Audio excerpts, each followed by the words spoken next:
সুপ্রিয় দর্শক, আপনারা দেখছেন এসপিএন বাংলা টিভি।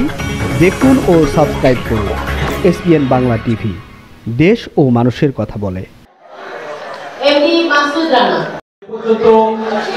অনেক স্বনামধন্য বক্তার কাছ থেকে সুন্দর সুন্দর বক্তব্য শুনেছি। সর্বশেষ বিচারপতি মহোদয়ের কাছ থেকে আমি আসলে তন্ময় হয়ে শুনতেছিলাম বিগত সরকারের সময় উনি যে নির্ভীকতার সাথে সব কথাগুলো সুন্দরভাবে বলতে পেরেছেন, এবং আমিও সে সমস্ত অনুষ্ঠানের সাক্ষী হয়ে আছি। আমি ওনার প্রায় অনুষ্ঠানে থাকি এবং বাচ্চাদের যে আমাদের মতগুলি স্কুল আছে অনুষ্ঠানে যতবারই আমি গিয়েছি ওনাকে আমি দাওয়াত করে আনার চেষ্টা করেছি। তো মতগুলি স্কুলের ব্যাপারে আমি একটা কথাই বলবো যে আমাদের রনি সাহেব আজকে সউদ্যোগে যেমন একটা কথা বললেন যে 2026 সালের বছরের শুরুতে উনি সরকারি বই দেওয়ার ব্যাপারে উনি কথা দিয়েছেন, যেটা আমি প্রতি বছর দিয়ে থাকি। যা হোক, একটা লোক এগিয়ে আসলেন, এই জন্য আমি অনেক খুশি। আমি বলতে চাই এরকম মানুষ আমাদের ভিতরে আশেপাশে কিন্তু অনেক আছে, শুধু আন্তরিকতার অভাব। টাকা পয়সা আমাদের কম নাই, আমরা কিন্তু টাকা পয়সা বিদেশেও পাচার করে থাকি। যে টাকা দিয়ে এরকম বাংলাদেশ আরো 5টা বাংলাদেশ করা যায়, এরকম টাকা আমরা বিদেশে পাচার করছি। কিন্তু আমার পাশে একটা বাচ্চা স্কুলে যেতে পারছে না, তার ভালো কাপড় নাই, তার বই পুস্তক নাই, আমরা সেদিকে খেয়াল করছি না। এটা অত্যন্ত মানবতা।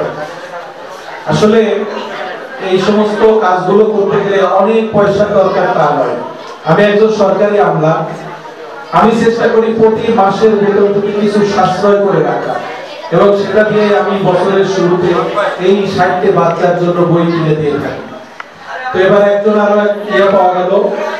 যা হোক, আমারও যে সাশ্রয় কিন্তু অর্থ আছে বছর শেষে, এটা দিয়ে আমি অন্য কাজ করতে পারবো, বাচ্চাদের কাপড় চোপড় দিতে পারবো, এবং যে সমস্ত বইগুলো বোর্ডের বই বাইরে যে সমস্ত বইগুলো লাগে সেগুলো আমি দেওয়ার চেষ্টা করবো, এবং আমি এটা করে আসতেছি বরাবরই।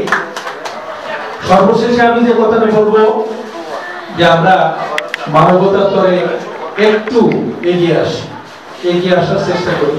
একটা জরিপে উঠে এসেছে 30 জন বাচ্চার জন্য একটা বাচ্চাকে যদি আমরা 30 জন মিলে তার ভরণ পোষণের ব্যবস্থা করতে পারি, তার শিক্ষার ব্যবস্থা করতে পারি, অদূর ভবিষ্যতে আমাদের দেশে কোনো পথ শিশু থাকবে না। এটা আমার কথা নয়, বিশেষজ্ঞদের কথা এবং জরিপের কথা। আমরা এখন থেকে প্রতিজ্ঞাবদ্ধ হতে পারবো না যে আমার আশেপাশে যে সমস্ত ছিন্নমূল পথ শিশু আছে তাদের দিকে একটু খেয়াল করি। আমি যখন ঈদে আমার 2টা বাচ্চার জন্য 4টে পোশাক কিনবো এবং দামি মলে গিয়ে সেখান থেকে কিছু সেভিংস করে আমার পাশে যে বাচ্চারা বিনা কাপড়ে আছে তাকে একটু কাপড় কিনে দিতে পারবো না? আমরা চেষ্টা করলে পারবো ইনশাআল্লাহ। তো আমাদের সেই চেষ্টাই থাকবে আগামীতে যে আমাদের যেন সমাজে কোনো পথ শিশু না থাকে, কোনো দারিদ্র পীড়িত কোনো লোক না থাকে। একটা কথা আমি একজন বক্তার মুখে শুনেছিলাম, খুব হলো, সেটা হলো যে আজকাল অনেক বড় শিক্ষিত লোকেরা, মন্ত্রী, ডাক্তার, ইঞ্জিনিয়ার, এদের বাপ মারা থাকে বৃদ্ধাশ্রমে, কিন্তু কোন রিক্সাওয়ালার বাপ মা, ভ্যান চালকের বাপ মা কিন্তু বৃদ্ধাশ্রমে নাই। খুবই কষ্টদায়ক যে আমরা বড় শিক্ষিত হচ্ছি, বড় ডিগ্রি অর্জন করতেছি, বিদেশে ডিগ্রি অর্জন করতেছি, কিন্তু আমার বাপ মা পরবর্তীতে জঞ্জাল মনে করে আমরা সেটাকে বৃদ্ধাশ্রমে দিয়ে আসি।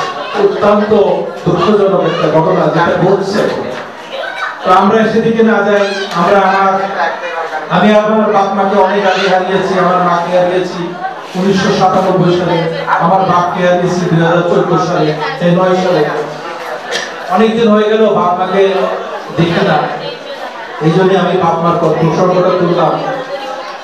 আপনারা একটু বাপ মাকে যাদের আছে তারা হয়তো এখন তার গুরুত্ব বুঝছেন না, কিন্তু এই বাবা মা যখন থাকবে না তখন বুঝতে পারবেন বাবা মা কি জিনিস।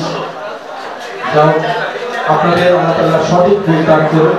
আপনারা সবাই ভালো থাকবেন। আরেকটা কথা বলছি, ব্যক্তিগত কথা, আমি দীর্ঘদিন অসুস্থ ছিলাম।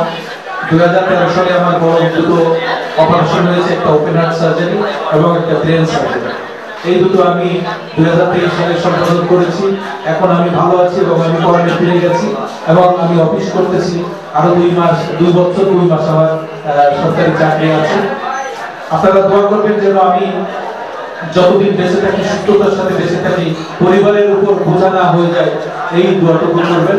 আমি আপনাদের সবার সুস্বাস্থ্য এবং দীর্ঘায়ু কামনা করে আমি আমার বক্তব্য শেষ করছি।